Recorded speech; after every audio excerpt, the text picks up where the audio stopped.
এই সংসারে কোনো বস্তু হোক বা ব্যক্তি হোক, তার একার গুরুত্ব কিন্তু খুব বেশি নয়। একটা উদাহরণ হিসেবে বৃষ্টির ফোঁটাকে ভেবে দেখুন।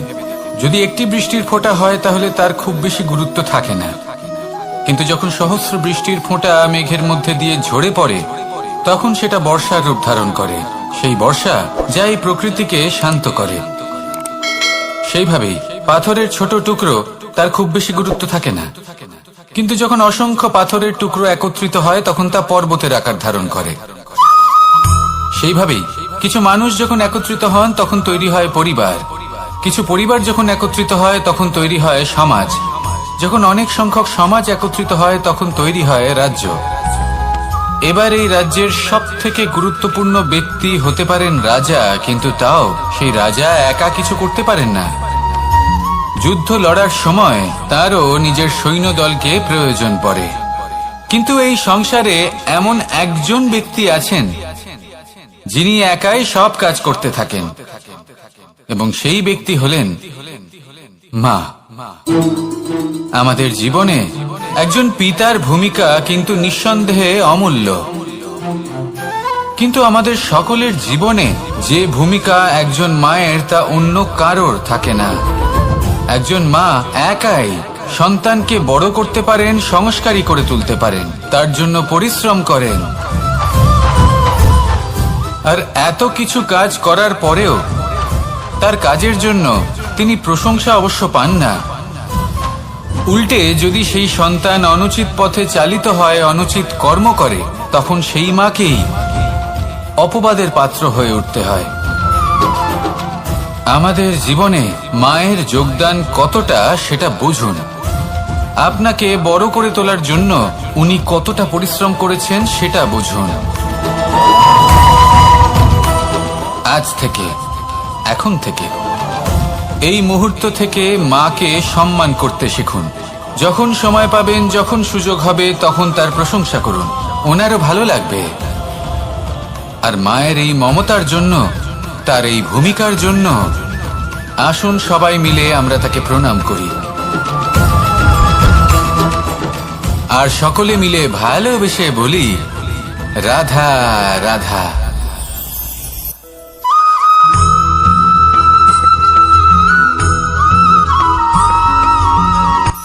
এই সংসারে সাফল্য লাভ করার জন্য জ্ঞানের প্রয়োজন হয়, পরিশ্রমের প্রয়োজন হয়, দৃঢ় নিষ্ঠার প্রয়োজন হয়, নিরন্তর চেষ্টা করা প্রয়োজনীয়। কিন্তু আরো কিছু আছে যা অত্যন্ত প্রয়োজনীয় এবং গুরুত্বপূর্ণ। তা হলো ভালো বন্ধু। তাদের থাকা অত্যন্ত প্রয়োজনীয়। যদি ভালো বন্ধু থাকে তাহলে সময় এলে তারা ঢাল হয়ে আপনাকে সুরক্ষা করবেন। সময় এলে অস্ত্রের মতো শত্রুকে সংহারও করবেন। যদি তিনি জ্ঞানী হন, তাদের মধ্যে সদ্গুণ থাকে, তাহলে এই সব গুণ আপনার মধ্যেও প্রবেশ করবে। তাহলে সাফল্যের জন্য ভালো বন্ধু পাওয়া অত্যন্ত প্রয়োজনীয়। কিন্তু শুধু বন্ধু কেন, ভালো শত্রুও থাকা প্রয়োজনীয়। এবার আপনি ভাববেন, আমি কি বললাম? যদি আপনার জীবনেও ভালো অর্থাৎ শক্তিশালী শত্রু থাকে, তাহলে আপনিও শক্তিশালী হতে থাকবেন। এই শত্রু আপনাকে প্রেরিত করবে আরো বেশি শক্তিশালী হয়ে ওঠার। কখনো কোনো হরিণকে দেখুন, তীব্র গতিতে দৌড়তে থাকে। কেন তীব্র গতিতে দৌড়য়? এই কারণে নয় যে কোথাও তার জন্য মধুর ঘাস অপেক্ষা করে রয়েছে, না। সে এই কারণে তীব্র গতিতে দৌড়য় কারণ সেটা না করলে তার পেছনে একটি সিংহ আছে যে ওকে নিজের ভোজন করে ফেলবে। তাই জীবনে বিপদ, সংকট, এই সবকিছুও হলো অত্যন্ত গুরুত্বপূর্ণ। তার সম্মুখীন হতে শিখুন, আর আমার সাথে ভালোবেসে বলুন রাধা রাধা।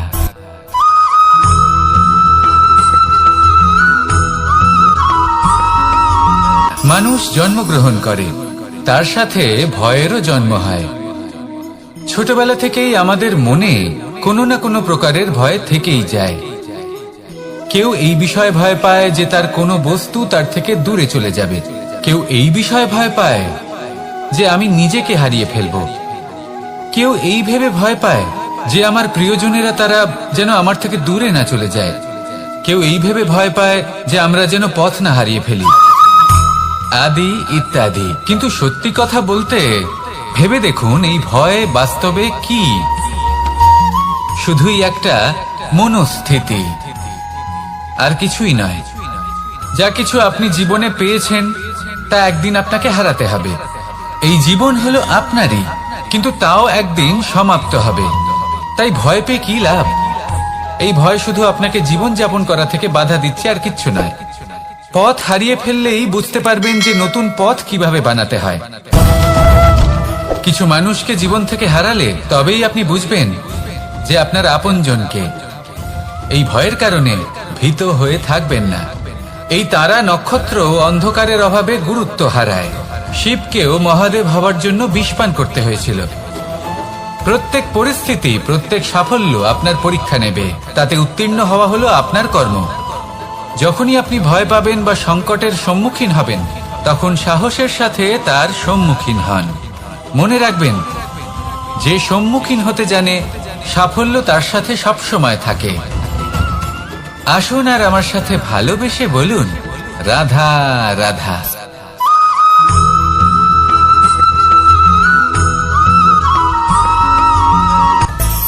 মানুষের মধ্যে একটা বিচিত্র প্রবৃত্তি থাকে। অন্য সকলের বিষয়ে, তাদের জীবনের বিষয়ে, তাদের ব্যক্তিত্বের বিষয়ে, তাদের ভবিষ্যতের বিষয়ে অনুমান করা। এটা হলো অনুচিত। কারোর অতীতকালকে দেখে লোকে ভবিষ্যৎ বলে দিতে পারেন। বর্তমানকে দেখে ভবিষ্যতের বিষয়ে অনুমান করে ফেলেন। উদাহরণ দিতে হলে বলবো, কোনো দাসকে দেখুন, ওকে দেখে লোকে বলে যে ওর ভবিষ্যৎ সেটাই হতে পারে, অনুমান করে ফেলেন। আর এই রাজাকে দেখুন, উনি তো কত সুখী হবেন, উনি তো জগতের সব থেকে অধিক সুখী মানুষ, কত সুখ সুবিধা আছে ওনার কাছে, ধারণা করে ফেলেন। তবে সত্য তো এটাই যে কারোর ব্যক্তিত্বের বিষয়ে, তাদের ভবিষ্যতের বিষয়ে আপনি পূর্ণ সত্য কখনোই বলতে পারবেন না, শুধু অনুমান করতে পারবেন। আর এই অনুমান করে সত্যি কোনো লাভ হয় না, কারণ এই কাল সেটা হলো অত্যন্ত শক্তিশালী। কালো থেকে কালোতর কয়লাকেও হিরেতে পরিণত করতে পারে। অনেক বড় বড় রাজাকেও বিদূষক বানিয়ে ফেলতে পারে এক মুহূর্তেই। তাহলে আপনি অনুমান করে কি লাভ? কি পেলেন অনুমান করে? সেই জন্য কারোর বিষয়ে কোনো অনুমান করবেন না। তার ভবিষ্যতের বিষয়ে অনুমান করতে যাবেন না। কারোর বিষয়ে কোনো ধারণা করে নেবেন না। কিছু করতে হলে ভালোবাসুন, সবার মধ্যে ভালোবাসা ছড়ান, সবার মধ্যে ধন্যাত্মক ভাব ছড়ান।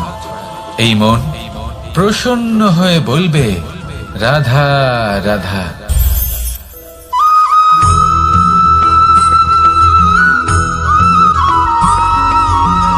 এই সংসারে সব থেকে বেশি কোমল বস্তু হলো রেশম। এই রেশম এতটাই কোমল হয় যে এর পুরো একটা থান শুধুমাত্র একটা হাতে ধরা সম্ভব। কখনো ভেবে দেখেছেন এই রেশম কিভাবে হয়? একটি কীট তার লালার দ্বারা উৎপন্ন হয়।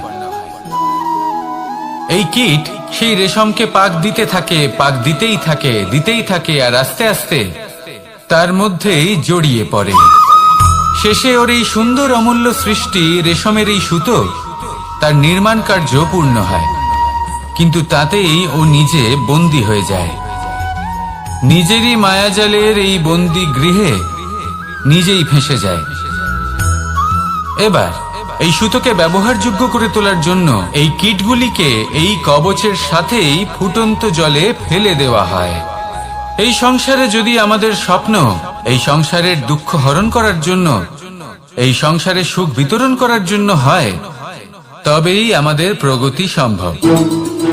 যদি আমাদের এই স্বপ্ন শুধুই আমাদের এবং আমাদের স্বার্থ সিদ্ধির জন্য হয়, তাহলে এই স্বপ্ন আমাদের অন্ধ করে দেবে, আমাদের অন্ধকারের পথে নিয়ে যাবে, আর আমরাও সেই কীটের মতো হয়ে যাব। নিজেদেরই মায়াজালে আমরা নিজেই ফেঁসে যাব। আর শেষে আমরা যদি কিছু লাভ করি, তা হবে একাকিত্ব, অন্ধকারময় মৃত্যু।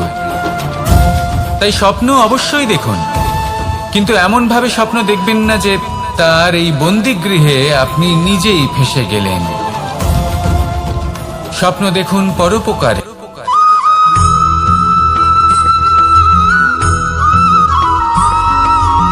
এই সংসারে প্রত্যেক মানুষ এটাই চান যে তিনি যেন ধনবান হন, আর্থিক অবস্থা তার ভালো থাকে, ওনার বাড়িতে লক্ষ্মীর আগমন হয়।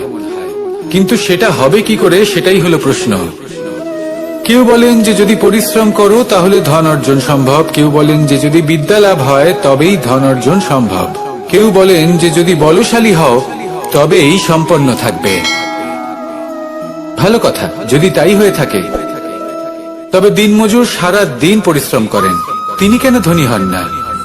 অনেকজন বিদ্বান মানুষ আছেন এই সংসারে, তারা কেন ধনবান হন না? অনেক সংখ্যক বলশালী ব্যক্তি আছেন, তাদের কাছে ধন নেই কেন? তাদের কেন ধনের অভাব হয়? আবার এমনও কিছু মানুষ আছেন যারা পরিশ্রম করেন, তারা দিনমজুর, কিন্তু তারা ধন অর্জন করতে পারেন। কিছু বিদ্বান ব্যক্তি আছেন যাদের কাছে অধিক মাত্রায় ধন রয়েছে, কয়েকজন বলশালী ব্যক্তি রয়েছেন যাদের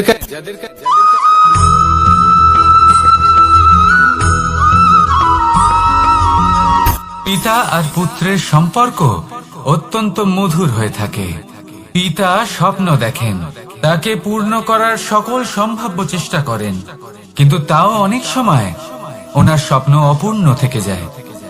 তখন পিতা ভাবেন যে স্বপ্ন উনি পূর্ণ করতে পারেননি, ওনার সন্তান তা অবশ্যই পূরণ করবে।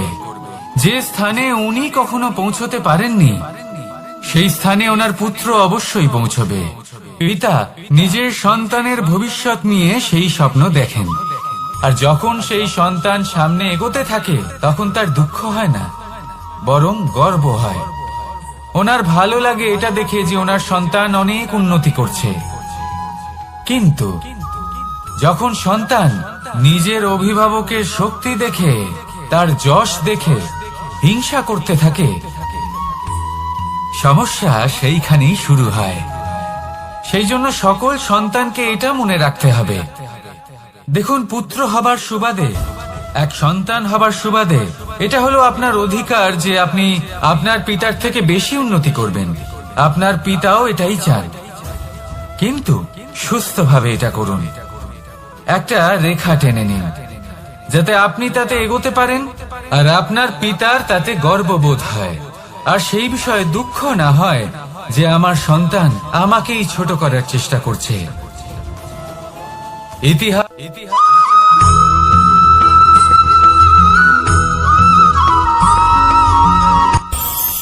এই সংসারে আমরা প্রকাশ কোথা থেকে পাই? এর উত্তর বড়ই সরল। ভোরে যখন সূর্যোদয় হয় তখন প্রকাশের কিরণ আমাদের ঘরে এসে পৌঁছয়, এইভাবেই আমরা প্রকাশ লাভ করি।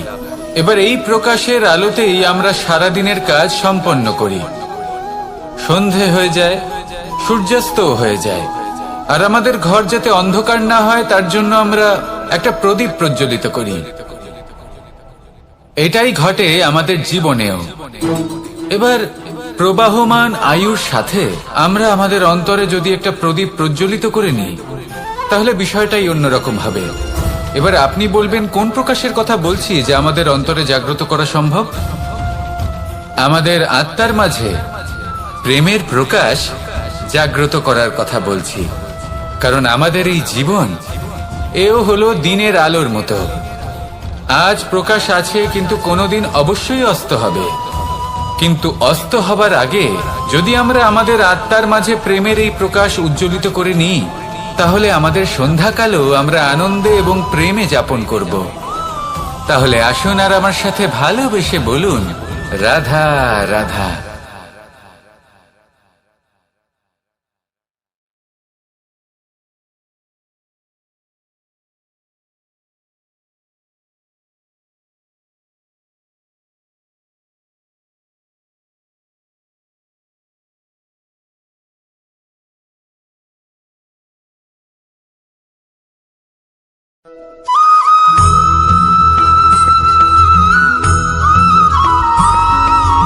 আমাদের শরীর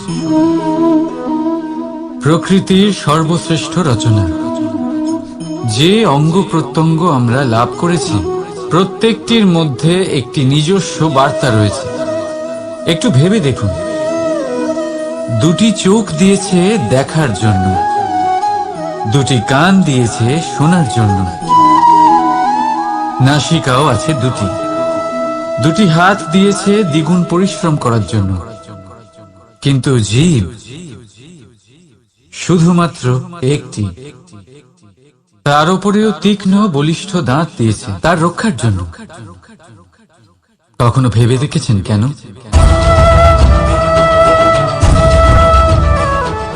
কারণ শব্দ আর শব্দের প্রয়োগ মানুষের সবচেয়ে বড় অস্ত্র, যার প্রয়োগ যত ভেবে চিন্তে করা যায় মানুষ তার জীবনে ততটাই উপরে উঠতে পারে।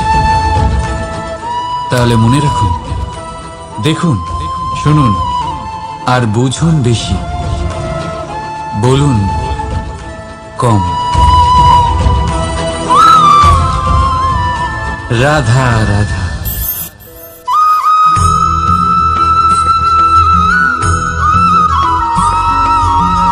যখন আমরা কোনো বনে প্রবেশ করি তখন এই সবুজ ঘাস দেখে, এই কোমল ঘাস দেখে আমাদের মন প্রফুল্ল হয়ে ওঠে। ভিন্ন ভিন্ন প্রজাতির ফুল, ভিন্ন ভিন্ন রঙের ফুল দেখে এই মন আনন্দে ভরে ওঠে। এখানে শিশুরা আনন্দ লাভ করে, বড়রা ভোজন গ্রহণ করেন, কথাবার্তা বলেন, হাঁটাহাঁটি করে বেড়ান। এবার ভেবে দেখুন, যখন এই উপবনের নির্মাণ হয়েছিল সেই সময় যদি এই মাটিকে সঠিকভাবে খনন না করা হতো, যদি তাতে সঠিকভাবে বীজ রোপণ না করা হতো, যদি কোনো সংঘর্ষ না হতো, পরিশ্রম না করা হতো, যদি চলতে চলতে পায়ে কাঁটা না বিঁধে যেত, তাহলে এই সুন্দর বন দেখে আমরা কি এই আনন্দ লাভ করতে পারতাম? কখনোই নয়। ধরুন কোনো নদীর তটে সুন্দর একটি বন আছে, সেই বনের আনন্দ লাভ করতে গেলে আপনাকে সেই নদী পার করতেই হবে। যদি সুখের নদীর কাছে পৌঁছতে চান তাহলে তটে যে কাঁটা রয়েছে সেগুলোর সাথে সংঘর্ষ করতেই হবে।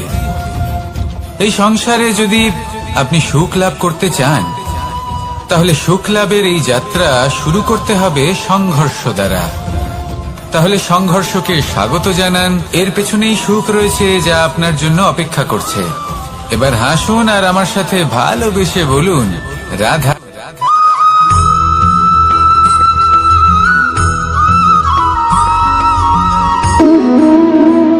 সম্পর্ক হলো আমাদের জীবনের একটি আধার। কিছু সম্পর্ক এমন যা আমরা জন্মসূত্রে লাভ করি, যেমন পরিবার, মা, বাবা। কিছু সম্পর্ক আছে যা আমরা জীবনে অর্জন করে থাকি, তা সে প্রেমের হোক, স্নেহের হোক বা বন্ধুত্বের। এই সকল সম্পর্ক লাভ করার বা গড়ে তোলার 5টি ধাপ রয়েছে। প্রথম ধাপ, কোনো ব্যক্তির সাথে আলাপ হওয়া, তার সাথে কথা বলা বা তাকে দেখা। দ্বিতীয় ধাপ, সে ব্যক্তিকে আমাদের ভালো লাগা। তৃতীয় ধাপ, আমাদের এটা চাইতে শুরু করা যে জীবনে এই ব্যক্তি যেন আমাদের বন্ধু হন, আমাদের জীবনে থাকেন, বা আমাদের কাউকে ভালোবেসে ফেলা আর এটা আমাদের ভাবা বা চাওয়া যে সেই ব্যক্তি যেন আজীবন আমার সাথে থাকেন, আমার জীবনে আমার সাথী হয়ে। চতুর্থ ধাপ, লাভ করা। এবার এই ধাপটি অনেক মানুষের পক্ষেই খুবই সরল হয়, বড়ই সরল ভাবে নিজেদের সঙ্গীকে লাভ করে থাকে। কিছু মানুষের জন্য এই ধাপ অত্যন্ত কঠিন হয়ে থাকে। অনেক প্রতিকূল পরিস্থিতির উপর জয়লাভ করে তারা সঙ্গীকে লাভ করেন, কিন্তু লাভ অবশ্যই করেন। এরপরে আসে পঞ্চম, অন্তিম এবং সব থেকে গুরুত্বপূর্ণ ধাপ। সেটা হলো সেই সম্পর্ক পালন করা। এটা হলো এমন এক বিষয় যা প্রত্যেক মানুষের শেখা উচিত। যদি ব্যক্তি নিজের জীবনে সম্পর্ক রক্ষা করতে শিখে যান, তবে প্রত্যেক সম্পর্ক তার জীবনকে স্বর্গ করে তুলবে।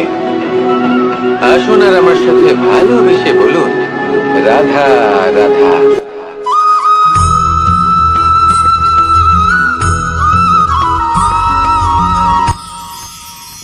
মানুষ তার জীবনে দুই ধরনের পরিস্থিতিকে খুব ভয় পায়। এক, কোনো কারণবশত কারোর সামনে নত হওয়া। দুই, কোনো কারণে নিজের চরিত্র থেকে, নিজের মূল্যবোধ থেকে বিচ্যুত হওয়া। এবার কেন হয় এরকম যে কথায় কথায় কারোর সামনে নত হতে হয়? কেন বারংবার নিজের চরিত্র থেকে চ্যুত হতে হয়? এরকম কেন হয়? এটা তখনই হয় যখন আমাদের শিক্ষা এবং মূল্যবোধের অভাব থাকে। যদি মানুষের মধ্যে প্রকৃত শিক্ষা থাকে তাহলে এই সংসারে কোনো সময় এবং কারোর সামনেই নত হওয়ার কোনো প্রয়োজন নেই। যদি মানুষের মধ্যে মূল্যবোধ থাকে তাহলে তাকে নিজের মূল্যবোধ বা চরিত্র থেকে বিচ্যুত হতে হয় না, তা সে যাই হয়ে যাক না কেন। কোনো বালককে যদি জন্ম থেকেই সুশিক্ষার অধিকারী করা হয়, শিক্ষিত করা হয়, মূল্যবোধের অধিকারী করা হয়, তবে সে এই সংসারে এমন কর্ম করবে যাতে সে নিজেকে, নিজের পরিবারকে, সমগ্র সমাজকে গর্বিত করতে পারে। শিক্ষা লাভ করুন, মূল্যবোধ লাভ করুন এবং আমার সাথে ভালোবেসে বলুন, রাধা রাধা।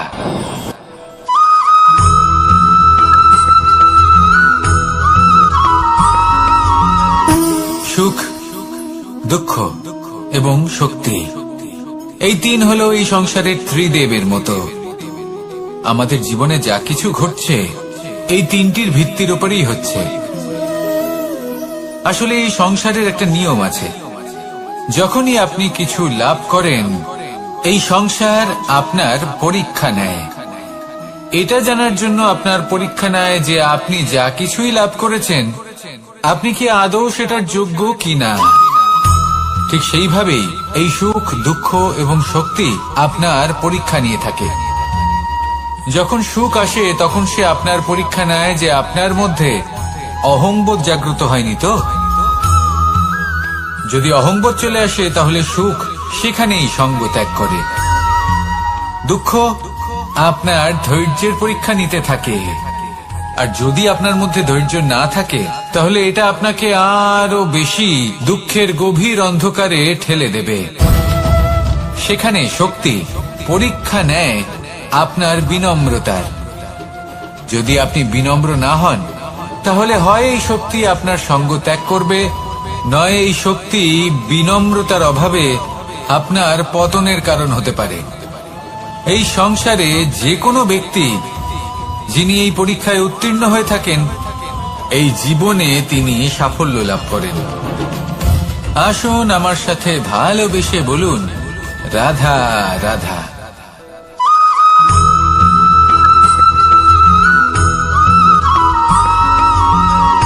জীবন কিসের উপর নির্ভরশীল? ধনের উপর। বৈভবের অনুভব যদি আপনি করতে চান তাহলে তা পাবেন শুধু একতার দ্বারা, সংগঠনের দ্বারা। যদি আপনাকে উদাহরণ দিই, নিজের এই হাতটাকে দেখুন, 5টা আঙুল রয়েছে। কোনো একটা বস্তুকে নিজের একটা আঙুল দ্বারা তুলে ধরার চেষ্টা করে দেখুন, বড়ই কষ্ট হবে। তখন আপনি বুঝতে পারবেন যখন এই 5টি আঙুল একত্রিত হয় তখন কোনো কাজ কতটা সহজ হতে পারে। এটাই হলো শক্তি, একতার। সব থেকে ভালো উদাহরণ যদি আপনাকে দিই তাহলে বাঁশি। এই বাঁশি থেকে অত্যন্ত মধুর সুর নির্গত হয় যা সবার মন প্রসন্ন করে দেয়। এই কথা সত্যি, কিন্তু এই বাঁশি আমি একটা বা দুটো আঙুল দিয়ে বাজাতে পারবো না। আমাকে প্রত্যেকটা আঙুল ব্যবহার করতেই হবে, তবেই এর থেকে মধুর সুর নির্গত হবে যা সকলকে প্রসন্ন করবে, ঠিক কিনা?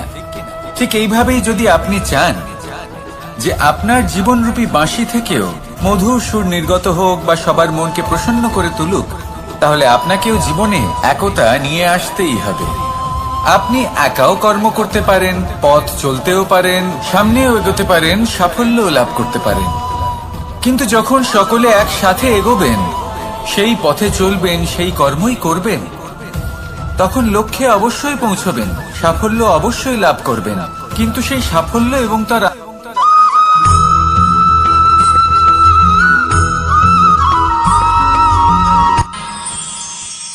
আমরা সবাই সূর্যকে সম্মান কেন করি?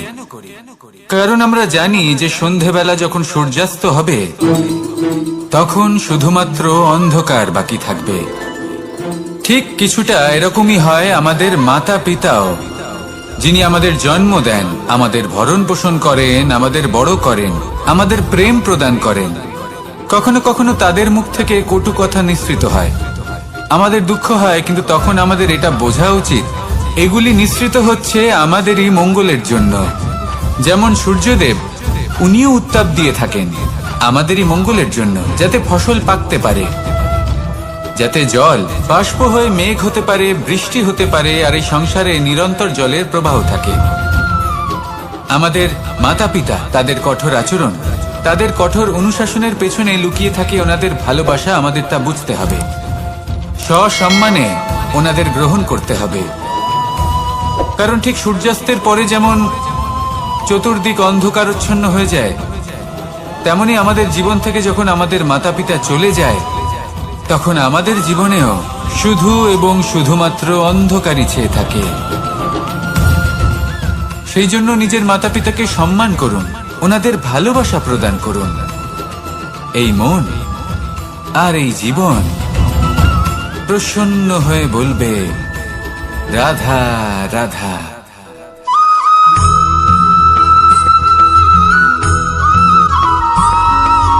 বসন্ত ঋতু, এই সময় মন আনন্দে ভরে থাকে। এমন মনে হয় যেন আমরা আকাশে বিচরণ করতে চলে যাই, কিন্তু সেটা তো সম্ভব নয়।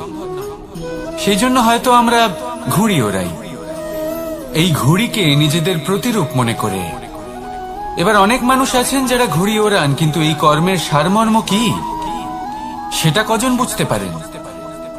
আপনি এটা মনে করুন যে আপনি হলেন সেই ঘুড়ি, আর এই সুতো যিনি ধরে রয়েছেন তিনি হলেন পরমাত্মা। আর এই সুতো যেখান থেকে শুরু হয়, সেই লাটাই হলো আমাদের কর্মচক্র। এবার আপনি নিজেই অনুমান করুন যে এই উড়ান কার ওপর নির্ভরশীল, পরমাত্মার ওপর আর আপনার কর্মের ওপর। যদি পরমাত্মা আপনার হাত ধরে থাকেন, আপনার সাথে থাকেন, যদি আপনি শুভ কর্ম করতে থাকেন, আপনি এই আকাশে উড়তে থাকবেন। কিন্তু কোথাও কোথাও যদি পরমাত্মার সাথে এই বন্ধন ছিন্ন হয়, আপনার কর্মচক্র খারাপ হয়ে যায় বা থেমে যায়, তাহলে আপনার এই ঘুড়ি কেটে যাবে আর দূরে কোনো গাছের ডালে গিয়ে আটকে যাবে। তাই শুধুমাত্র ঘুড়ি ওড়াবেন না, তার থেকে শিখুন, পরমাত্মার সাহচর্যে থাকুন, সবসময় শুভ কর্ম করতে থাকুন আর সবসময় এই আকাশে উড়তে থাকুন। আসুন আর আমার সাথে ভালোবেসে বলুন, রাধা।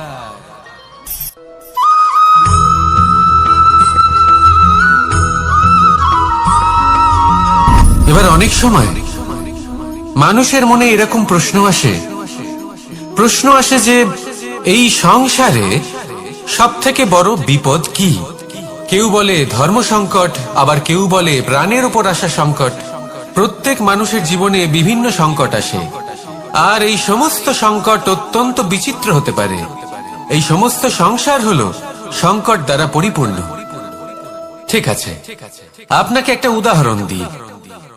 একজন ধনী ব্যক্তি, এবার ওনার জীবনে সংকট কি হতে পারে? সংকট এটাই যে কেউ তার সম্পত্তি চুরি না করে নেয়, আমরা বুঝতে পারছি। এবার একজন চোর, তার জীবনে সংকট কি হতে পারে? যে চুরি করার সময় সে যদি তার একটা কাশি চাপতে না পারে, তাহলে সে ধরা পড়ে যেতে পারে, ঠিক কিনা? আবার অনেক সময় এমনও হয় যে যার জন্য আমি সংকট, সেও আমার কাছে সংকট। যেমন এই পরিস্থিতিতে দেখুন, সংকট হলো সংকট, এ তো জীবনে থাকবে, কিন্তু এর সম্মুখীন কিভাবে হওয়া যায়? খুব সরল, সব এটার ওপর নির্ভর করে, মনের ওপর। এই মনকে নিয়ন্ত্রণ করলে সব ঠিক থাকবে। এবার যদি ধনী ব্যক্তি মনকে নিয়ন্ত্রণ করে ফেলেন, নিজের অর্থের ব্যবহার শুভ কাজের জন্য, সমাজের সেবার জন্য বিকাশ করতে করেন, ওই অর্থকে একত্রিত করে না রাখেন, তাহলে চুরির সমস্যা, এই সংকট সেখানেই কেটে যাবে। এবার যদি কথা বলি সেই চোরের, তাহলে চোর যদি নিজের মনকে সংযত করে নেয়, যদি নিজের কর্মকে নিয়ন্ত্রণ করতে পারে, তাহলে এমন কোনো স্বর নেই, এমন কোনো স্বর নেই যা ওকে ধরা পড়তে বাধ্য করবে। সেই জন্য জীবনে সংকট যতই আসুক, যত বড়ই সংকট আসুক না কেন, কবচ হলো একটাই, আর এই কবচের নাম হলো আত্মনিয়ন্ত্রণ। নিজের মনকে নিয়ন্ত্রণে রাখতে শিখুন। এটা নিজের জীবনে প্রয়োগ করে তো দেখুন। যদি আপনি করতে পারেন তবে আপনি দেখবেন যে সংকট তো জীবনে আসা যাওয়া করে, কিন্তু সেই সংকটগুলির সম্মুখীন আপনি এইভাবে করতে পারবেন। তাহলে সেটাই করুন আর আমার সাথে ভালোবেসে বলুন, রাধা রাধা।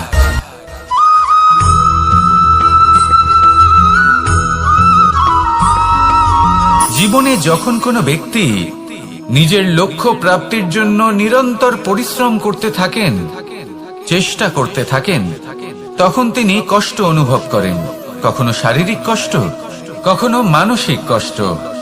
এবার উনি এটা ভাবতে থাকেন যে আমি কি উচিত করছি নাকি অনুচিত করছি। কারণ অন্যদিকে এমন একজন ব্যক্তিও আছেন যিনি একদমই পরিশ্রম চেষ্টা করছেন না।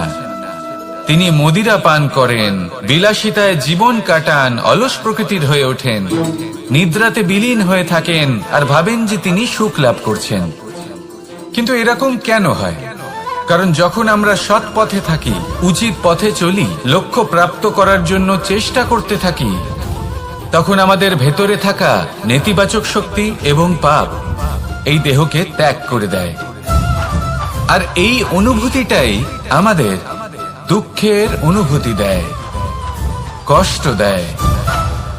এবার সেখানে যদি আমরা কুপথে চলি, অনুচিত পথে চলতে থাকি, তাহলে আমাদের ভেতরে থাকা পুণ্য এবং ধনাত্মক শক্তি আমাদের দেহ ত্যাগ করে দেয়। আর এই অনুভূতির কারণেই আমরা সুখ অনুভব করি। কিন্তু কখনো ভাববেন যে এই সুখ বেশি সময় পর্যন্ত থাকে না। সেই জন্য সবসময় মনে রাখবেন, যদি আপনি জানেন যে এটাই আপনার লক্ষ্য, এটাই উচিত পথ, শুভ পথ, তাতে নিরন্তরভাবে এগিয়ে যেতে চেষ্টা করতে থাকুন। এই কষ্ট আপনাকে সুখের পরাকাষ্ঠায় কখন পৌঁছে দেবে তা আপনি জানতেই পারবেন না। আসুন আমার সাথে ভালোবেসে বলুন, রাধা রাধা।